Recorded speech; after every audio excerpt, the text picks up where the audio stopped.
retrouve pour vous faire mon bilan des 1 mois. Bon, exactement, j'ai déjà tourné cette vidéo et en fait, genre, j'avais une tête trop bizarre. Je sais pas, la couleur était en fait saturée et du coup, c'était un peu. C'était bizarre, bref. Mais du coup, ça fait plus 1 mois exactement que je suis là, ça fait déjà 1 mois et demi. Mais je pense que le bilan est quand même nécessaire de faire un bilan là. Je vais vous redire ce que j'avais dit auparavant, donc il n'y a pas de souci. Donc commençons par mon arrivée. Je suis arrivée le 15 janvier. Là nous sommes le 2 mars, donc je pense que je vais vous faire un peu un bilan du premier mois surtout, et un peu du deuxième mois, et ce que j'espère ce qui va arriver pour le troisième mois. Mais du coup mon arrivée, ça s'est très très bien passé, j'ai très bien été accueillie. D'ailleurs je vais parler un peu de la douane, de comment je suis arrivée sur le territoire. Tout s'est très très vite passé pour ma part, dans le sens où d'habitude normalement la douane ça met énormément de temps. Moi j'ai eu de la chance, je suis arrivée en fait J'étais dans l'avion, j'étais dans les premières, donc je suis sortie dans les premières, et du coup j'ai eu la douane très très vite. En fait j'ai plus attendu pour mes bagages que pour la douane. Et après, bon, du coup, j'ai été accueillie par ma host à l'aéroport, et j'ai été accueillie par toute la famille quand je suis arrivée à la maison.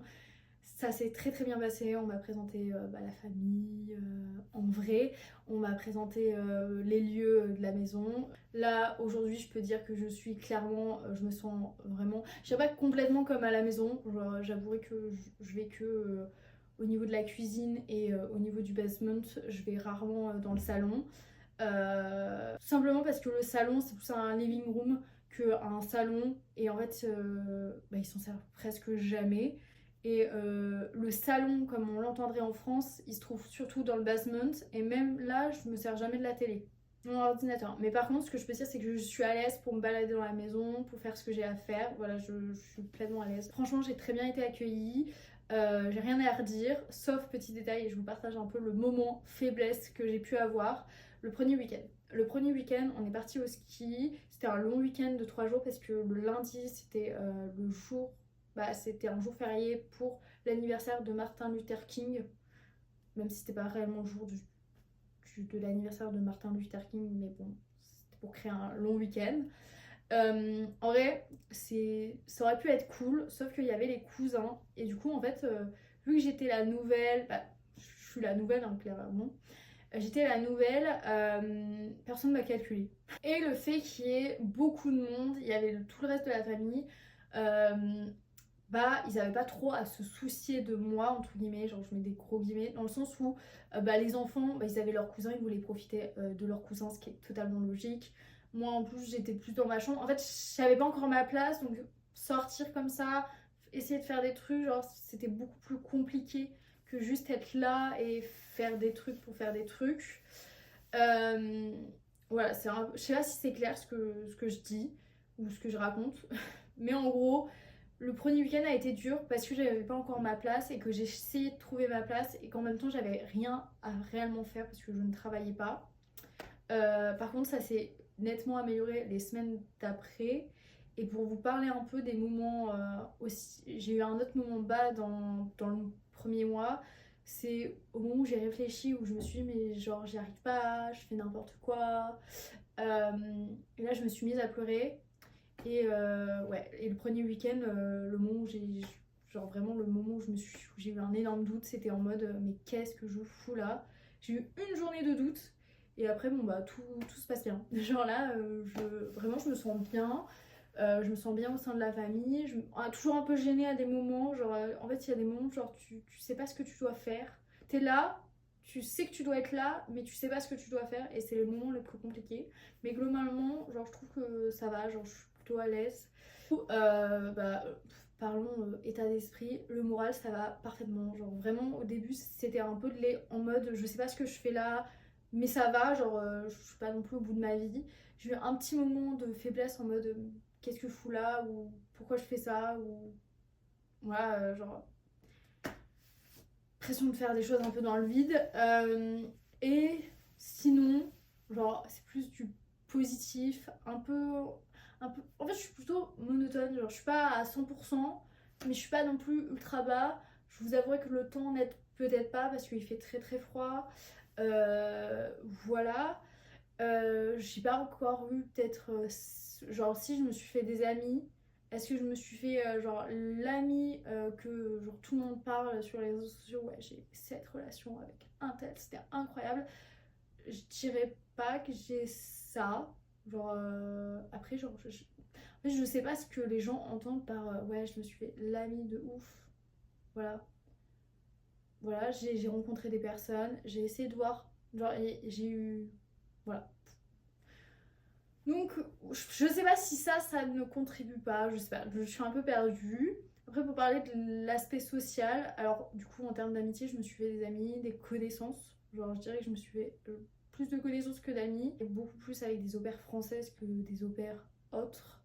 En sachant que il y a une au-pair chilienne qui m'a contactée, je lui ai dit que genre j'aimerais trop la rencontrer, je lui ai proposé plusieurs fois. C'est elle qui est venue, elle m'a pas reparlé, je lui ai proposé 2 fois, pas de nouvelles donc je cherche pas. J'ai une italienne qui m'a contactée, genre à un moment donné, genre il y avait trop de pression donc je lui ai dit bah non en fait je me sens pas. Je lui ai reproposé, elle m'a reproposé un truc, bref, c'est un peu bizarre. Je trouve que c'est un peu bizarre et en fait je pense que globalement c'est. Donc je suis pas sortie avec beaucoup d'au-pairs autres nationalités que françaises, voilà, mais je suis ouverte à ça. Mais je dirais que socialement, il faudrait que je travaille ça. J'hésite à installer une application de rencontre pour rencontrer des amis, hein, alors pas autre chose. Mais en fait, je suis un peu paniquée parce que je me dis qu'il faut que je parle anglais et je suis pas sûre que les personnes vont comprendre. Je parle pas très bien anglais. Genre, en fait, ça me fait paniquer. Du coup je veux pas pour l'instant. Ce qui concerne la partie anglais. Alors, l'anglais, je dirais que j'ai plus pris confiance en moi durant ce premier mois que m'être améliorée en anglais. Et je pense que c'était le principal. Parce que m'améliorer en anglais, je me suis améliorée en anglais. En gros, on va dire que ça a fonctionné par étapes. Premier instant, j'essaye de comprendre, de parler, mais légèrement. Genre, je suis un peu dans le brouillard. Après, je me force un peu à parler anglais, mais pas trop non plus parce que je suis pas encore, je me sens pas à l'aise. Puis après, je parle en anglais. J'essaye le plus possible de parler en anglais. Là, je suis dans cette période-là. J'essaye de plus parler en anglais, de comprendre, de formuler mes phrases. Je suis pas encore dans le truc de j'essaye de formuler mes phrases correctement, que ça soit parfait en termes de fautes ou bah, qu'il n'y ait pas de fautes et tout. Là, j'essaye surtout de communiquer avec les gens, de chercher mes mots, d'apprendre des nouveaux mots parce que bah, à force de les chercher ou de les entendre ou de les pratiquer, bah, tu les comprends, ça devient plus un automatisme. Et là, l'idée, c'est un peu que mon anglais devienne un peu plus un automatisme et qu'il y ait un peu plus de vocabulaire. Et je ne saurais pas dire exactement si je me suis beaucoup améliorée en l'espace d'un mois. Je dirais juste que ça m'a fait gagner en confiance. Ouais, ça m'a fait gagner de la confiance en moi. Parce que bah faut pouvoir et vouloir parler en anglais. Après, ce qui concerne tout l'environnement entre guillemets qui est autour de moi. Alors la nourriture. Moi j'ai de la chance, ma host family, je dirais plutôt ils mangent comme en France et c'est un énorme avantage. En plus j'ai l'avantage quand même d'être dans une famille francophone, bah, dans une famille franco-américaine.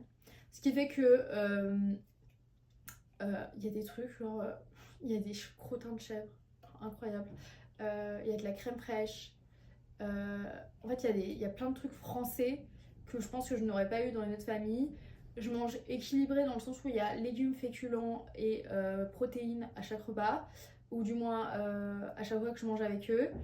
Donc, j'ai pas à me plaindre sur ça. Après, ce qui concerne l'extérieur, je n'ai jamais mangé autant de burgers. Ce que j'ai vu, c'est que c'est soit trop salé, soit trop sucré, soit trop gras. Voilà, il n'y a pas d'entre-deux. En fait, il n'y a pas le juste milieu. Et en parlant de nourriture en même temps, on va parler des tips qu'on doit donner au restaurant. Et bah, je vous avouerai que moi, je donne mes tips. Je donne 15% en général. Il y a une fois où je me dis j'aurais préféré donner plus. Mais genre, j'étais au début et genre, déjà, je vais oublier les tips. Voilà. Mais En gros, je m'explique. Les tips, faut les donner que au resto, pas dans les fast-food, pas quand il n'y a pas de service. Voilà. Donc, du moment où vous commandez sur une board, où vous êtes à la caisse et que vous venez récupérer votre truc, vous n'avez pas de tips à mettre. Bah, du coup, vendredi, on est allé dans un resto et le service, je l'ai trouvé médiocre. Genre, vraiment, quand je dis médiocre. En fait, quand on a déjà un bon service en France, quand j'ai fait plusieurs pays où j'ai mangé dans des restaurants, je trouve que le service aux États-Unis, il est qui tout double. Franchement, le resto où je suis allée, genre, ok, le resto, il était. Bon, moi, je l'ai pas trouvé incroyable, mais il était pas mauvais. On va dire, c'est un resto, genre, je m'attends à un minimum de service. Le mec, bah, il a fait le minimum. Donc, je dirais pas qu'il est incroyable le service, mais pour moi, ça mérite pas 20% en fait. Après, genre, j'entends, c'est la culture des Américains. Moi, j'ai mis 15%. Mais en gros, pour la faire courte, je suis allée 2 fois au restaurant. La première fois, le mec méritait ses tips. La deuxième fois, j'aurais jamais me donné de tips en France. Mais en gros, je vous explique. Moi, j'estime que je veux bien donner des tips. Je veux bien donner 20% de tips. Mais je donnerai pas à 20% si j'estime que je trouve mieux en France. Je sais pas comment vous expliquer. Genre, en France, on est servi, on a une certaine qualité de service qui est déjà très très bon. Là, franchement, le dernier restaurant que j'ai fait, le service, il était pas incroyable. Après, ce que je vais dire de manière globale, et là, c'est vrai, dans les cafés aux États-Unis, je veux bien dire que les Américains, ils sont joviales et tout, ils sont très friendly. Non, mais dans les cafés, genre, ils sont agressifs. Ce qui concerne le budget, alors, le budget, je trouve que je le gère plutôt bien. Pour l'instant, ça me convient. 10% pour les taxes et 80$ pour le plaisir dans la semaine et approximativement 100$ pour les voyages. Après, du coup, j'en viens au prochain point. Les voyages, je n'ai pas fait beaucoup de voyages. J'ai fait Salem, ça m'a coûté 8$ en tout pour aller-retour Boston. Et j'ai fait Portsmouth. Et Portsmouth, du coup, c'est dans le New Hampshire. Et ça m'a coûté. Mince. Ça m'a coûté, je crois, 34$. Et du coup, ça m'a pas coûté non plus super cher. Voilà. J'ai pas fait de vrais voyages. Du coup, je dirais qu'en vrai, le tout m'a coûté peut-être 100$, tout ce que j'ai fait au total. Euh, Parce que j'ai mis dans mes voyages, j'ai mis aussi parce que j'ai fait la Freedom Trail à Boston et il y a eu un musée, j'ai fait un musée à Salem, donc j'ai compté aussi ça dans la catégorie voyage, les musées. Et je pense que je continuerai à faire comme ça parce que c'est hors de prix les musées aux États-Unis. Quand je dis c'est hors de prix, c'est hors de prix. Mais moi je trouve ça cher dans le sens où 17$ le musée alors que c'est de la merde, hein, clairement faut dire des choses, en plus il y a des fautes historiques mais c'est pas très grave. J'ai beaucoup de mal avec ça en sachant que pour le même type de musée en France ça m'aurait coûté 8€. Voilà. C'est mon avis, il y en a qui vont me dire il faut pas comparer avec la France. Oui mais en fait je compare avec la France parce que pour moi qu'est-ce qui est cher, bah, c'est par rapport à mon vécu. C'est comme quelqu'un qui me dira ce n'est pas cher Uber. C'est moins cher qu'à Paris, ça c'est sûr. Euh, mais pour 10 minutes, 13$, bah, je trouve ça cher quand tu sais que pour le même temps, tu aurais pris le métro, ça t'aurait coûté 2,50€. Bah, 2,50$. Sur la question de l'argent, c'est à nuancer parce que ma notion de l'argent n'est pas forcément la même que tout le monde. Donc pour moi, les musées, c'est cher aux États-Unis. Il y a des trucs que j'estime chers qui sont apparemment moins chers pour certains par rapport à si on était en France. Mais vu que je m'en sers pas en France, bah voilà, typiquement Uber pour moi c'est hors de prix, mais c'est hors de prix en fait de manière globale. Et en même temps je sais pourquoi c'est cher comme ça. Et je me dis encore heureux que bah genre Uber ne prend pas tout l'argent qu'ils gagnent, bref. C'est un autre débat. Après, du coup, toujours ce qui concerne les voyages et un peu les projets, du coup, j'ai envie de faire des voyages. Il faut que j'organise ça, il faut que je regarde. Mais toujours la question du temps, parce qu'il fait pas très beau. Et en même temps, j'aimerais qu'il fasse assez chaud pour que je me sente bien. Vraiment, il y a plein de choses qui se posent. Il faut vraiment que je me pose, que je regarde où je veux aller, qu'est-ce que je veux faire, pourquoi je veux faire telle ville et qu'est-ce que je veux faire dans cette ville-là. Est-ce qu'il y a vraiment des choses à faire dans cette ville-là? Il y a pas mal de villes autour de Boston que je peux faire facilement en bus ou en train.